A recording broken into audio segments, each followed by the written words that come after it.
Good evening everyone, and a very warm welcome to the Grassroots Weekender show. We're just making sure that sound is okay because it has been a bit low according to SoundCloud.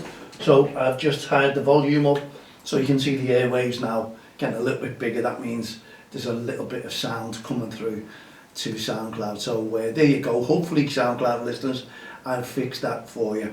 So welcome as well to DXTL TV from the Touchlines. This is on YouTube. Subscribe to us, please. Tell your friends to subscribe if you haven't already. It's free on YouTube because we'll have a lot of things going on in the near future, believe me. We're not just don't cross the line with everything. We put everything behind it we can do, but it all benefits grassroots football, all benefits the kids, and that's what we want to try and do. Benefit by meaning if we can make sure that those kids are playing in front of a nice sound, not empty stadium, but lovable stadium, shall we say. Loads of encouragement, loads of clapping for the kids, keeping them smiling. That is what you want to improve your child's football.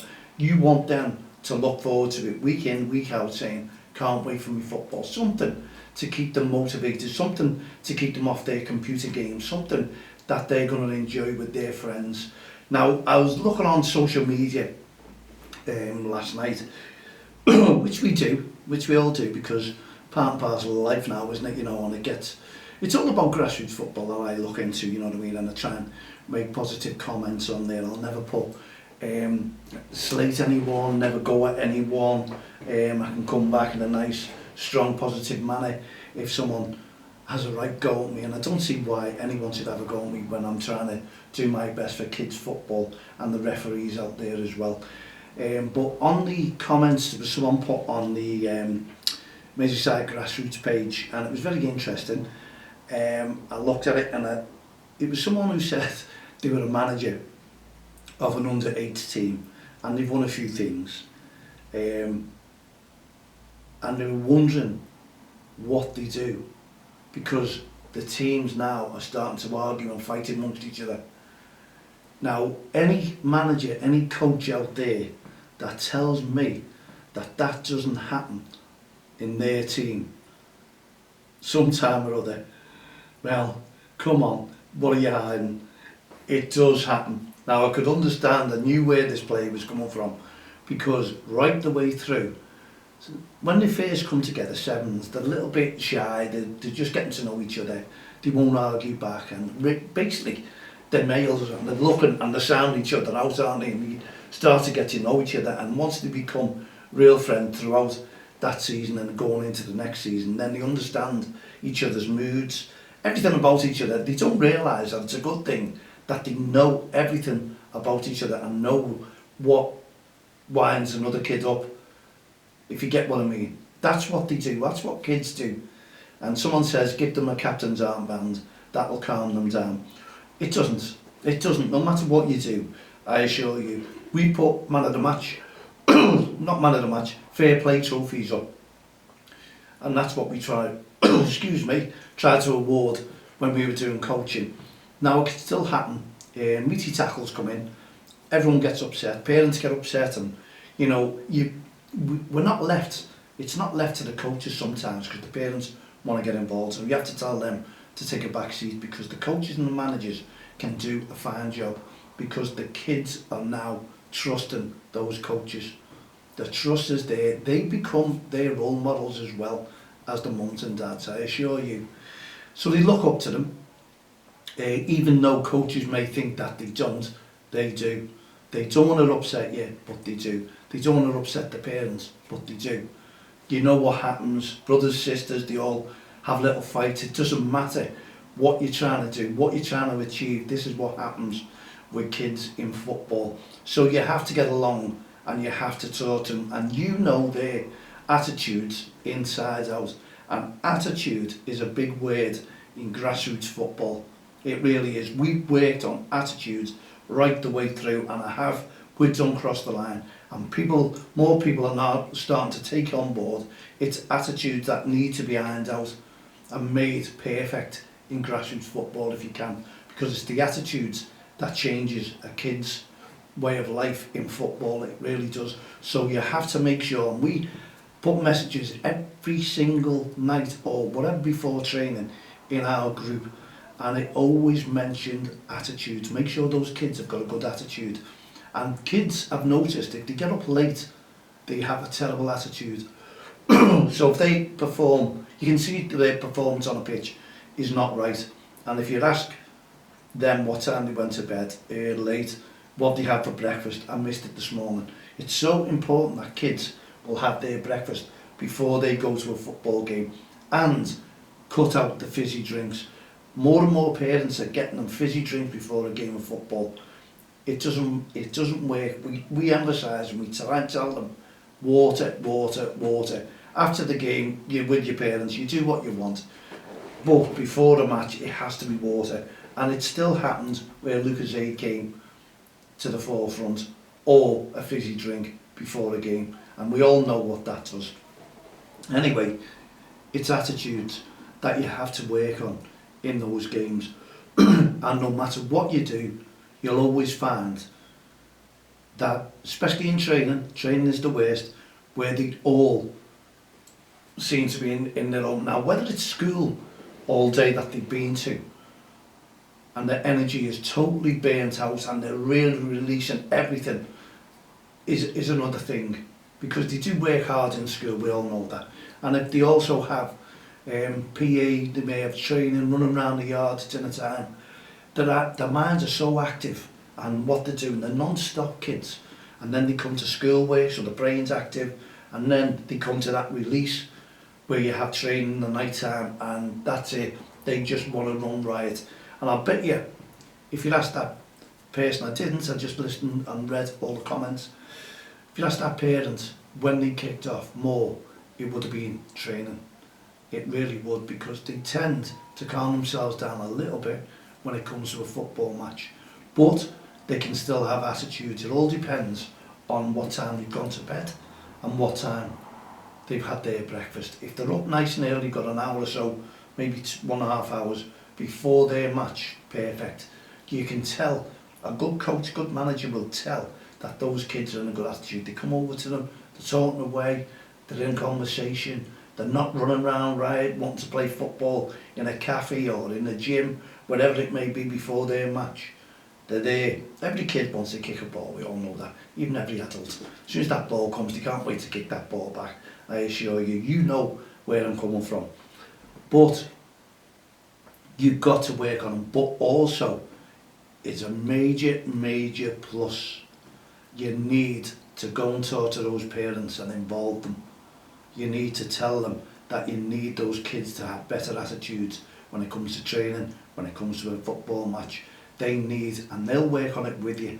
If you work together, you can't go wrong. You will still see changes, but the better changes. As they get older, they get a little bit more, let's just say, more confidence, and they can take on the world then, can't they? They grow up, but you have to keep at them with attitudes. I've done it, and I've got 2 teams, and they're brilliant. Honestly, they are brilliant, but they'll still play up. Every child has a different, we all do. The emotions, the adrenaline that goes, the change, something happens, something, you want to take it out on someone else. It's unfortunate, but this is life. This is what we do. This is how we deal with things. We need to work together with the child. We need to find out, get to the bottom of it, talk to the mums and dads. I'm forever talking to them. Now I've handed the teams down. Sophie's got all that problem, but I know Soph, if she's there and she's having a problem, I would still go over to those kids, because every single one of them know me. They've got to know me. Their attitudes are great. They mix, they tell me what they've got, show me the boots, show me where they're playing, what they're doing. They want to tell you because they're excited.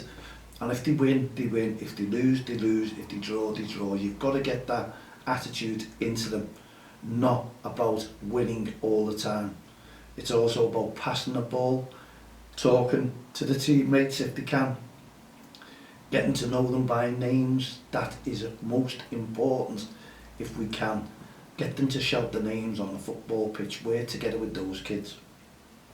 The kids grow. Honestly, I've got kids who were kids from many, many years ago, who are adults now, got their own kids, and they're still calling me Gaffer. And they say to me, and I'm still in touch with them, they run their kids the way I used to run a football team. They remember and they all come to me and say, that campaign sticks with them. It's in their minds, and their kids are absolutely brilliant, I assure you, because the parents have worked on their attitudes and they've got their attitudes exactly the same as them. And all these kids have brilliant attitudes by the end of the games, honestly, throughout, and they've remembered it and they took on board everything that I've taught them as adults, and they passed it on to their kids. So I'm very, very proud of that, and that's what you can do to make a difference. And you know what? It makes a difference to them as they grow up. I'm seeing the proof.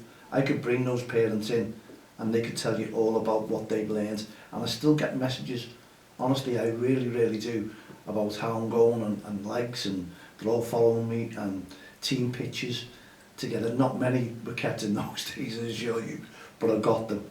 But we've worked on the players and we've worked on the teams, and that is how to do it. And I'm sorry, I really am sorry that I've folded the two teams now, but it's hard work running the team through all the admin. This is me standing down the fines that the managers, the coaches are facing for the teams, what they get off the leagues as well. I don't think they get as much support off the leagues as they should do, because they are the people who are bringing those kids and the teams into the leagues. And you've got attitudes where it's like, well, you don't like our league, so I'll go. That's because there's many teams looking for leagues.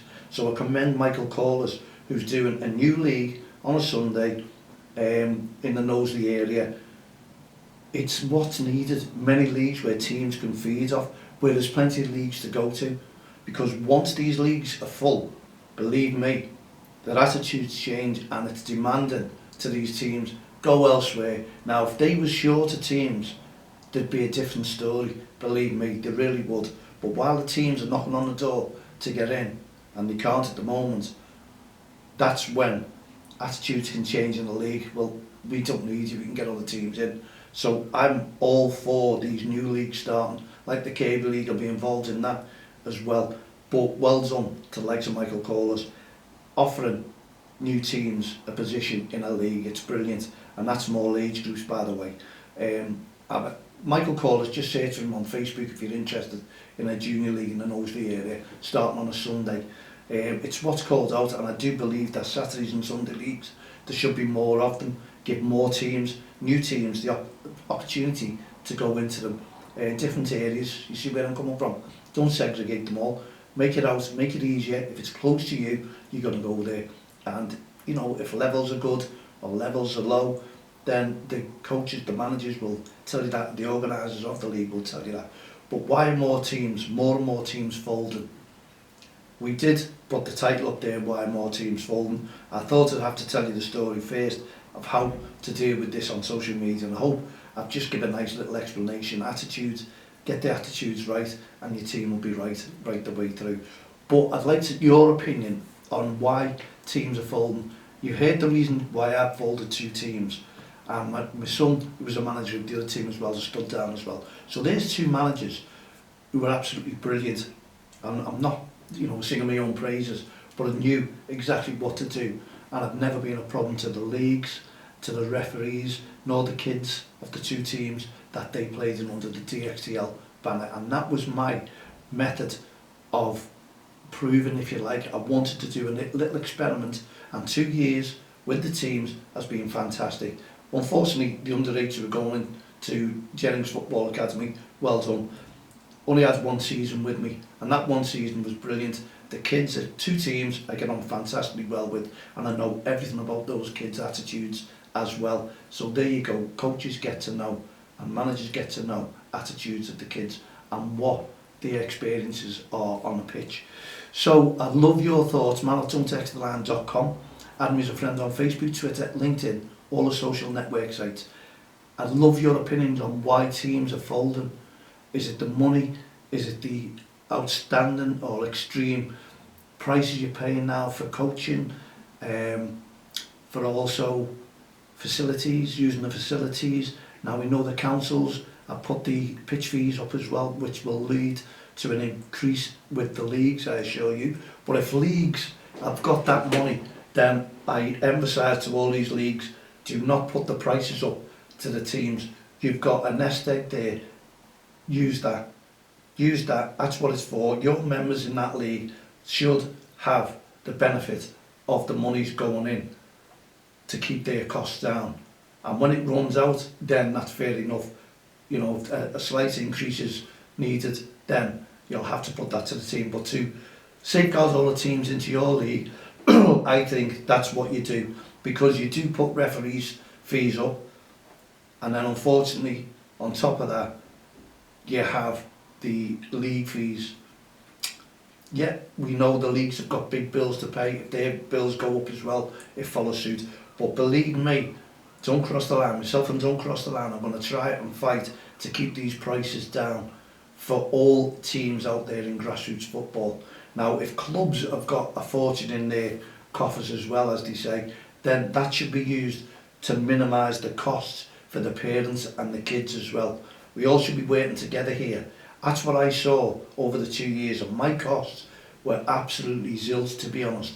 If you ask those parents, they shouldn't have been out of pocket. They will be out of pocket because of facilities that they're using, but not from Don't Cross the Line, because everything that we did was for the pittance, and I made sure every penny is spent on those kids. And they even had a bonus. Every kid had a few little bob off me because of their birthdays, but that wasn't out of the club. That was personally off myself. And that's the way coaches and managers deal with things. So I've been around, I've been in grassroots football for over 40 odd years. So I know what I'm talking about when it comes to pitch fees, playing the game, attitudes and costs. I really, really do. And my motivation with Don't Cross the Line is to keep your costs down, improve the game of football money-wise. So you'll see and hear me with the powers that be, negotiating things, making a difference for grassroots football, trying to keep the costs down for you. But we've got a fight in our hands, but that fight will be a winning fight from Don't Cross the Line, because we have been established since 2003. So we're well known, and we want to represent yourselves in grassroots football. That's what we want to do. Fight to keep these costs down and keep your kids playing football and the parents' quids in. It should be better in your pocket, so you can have a life to take these kids away on holiday, take them for days out. Not just the be all and end all is football, because the kids love it, so all your money goes into that. You should have money in your own pockets as well, to parents, and that's what we're doing to try and safeguard every child in grassroots football, regardless of whatever happens, whatever lifestyle they lead, whether they're rich, whether they're not. Those kids should be fairly treated. It should be equal treatment within grassroots football, within teams. No one should pay extra, no one should pay less. But what we would ask, if those kids have a nice parental background with parents in a business, then we would ask those parents to try and donate to something that we're doing to help these kids, to motivate them. That's what we're looking for, because you are the pride of the children playing football. Sponsors are absolutely brilliant. We have A3 Sofas, absolutely brilliant. The guy, he wants to work within the community. He is fantastic. He'll always be fantastic, and I've got a great bond with him, and I can sit down and talk and tell him my plans for the future, and I bet you he will come on board as much as he can to help out. And that's what I ask sponsors. Get in touch with myself, Mal, at don'txtheline.com if you can help. But we don't want to see more teams folding. I'd love the reasons why. If you're a team or a club and you fold them, give me the reasons. Mal at don'txtheline.com. Add me as a friend on Facebook, Twitter, LinkedIn, all the social network sites. Love to hear from you. Love to know what your plans are for the future, and whether you are intending to fold your team and the reasons behind it. It'd be kept between me, Don't Cross the Line, and yourselves, that's all. But it gives me a nest egg to go and fight a battle to keep these prices down. Thanks for tuning into the show. We'll be back again tomorrow evening. From myself, Melody, and all the team here at the Don't Cross the Line campaign. Respect, Heart of Gold initiatives, no ref, no game. We'll see you tomorrow. Have a great evening. Put your feet up, relax, and enjoy the Olympics. And to be honest, wasn't that boring, that opening last night? I honestly, I couldn't believe what we were watching. That's my opinion. We'll see you tomorrow. Good night, God bless.